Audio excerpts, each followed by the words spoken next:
কত করে বললাম টাকা দাও, পিকনিকে যাব, দিলই না। মা, ও মা, এই ছেলেটাকে নিয়ে আর পারা যায় না। কি রে, কি হয়েছে? ডাকছিস কেন?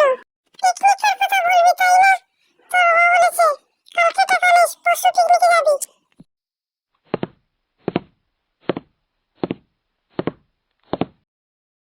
কি রে তোরা এখানে? সকাল থেকে তোদের আমি খুঁজে বেড়াচ্ছি। বাবা বলেছে কালকে টাকা দিবে, পরশু পিকনিকে যাব। সত্যি বলছিস?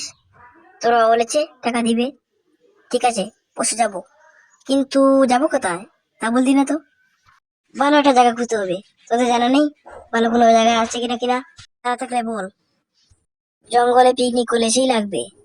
আমার কাছে একটি ঘর আছে, ওই যে আমাদের পুরনো ঘর, কুড়ে ঘর, ওটাতেই পিকনিক করব। জঙ্গলের মধ্যে আছে, ভালোই লাগবে। পার্ট 2 তাড়াতাড়ি আসবে, আশা করি সবাই অপেক্ষায় রইবে। চ্যানেলটি সাবস্ক্রাইব করে রাখবেন যাতে পরের ভিডিওটি নোটিফিকেশন আপনাদের কাছে চলে যাবে।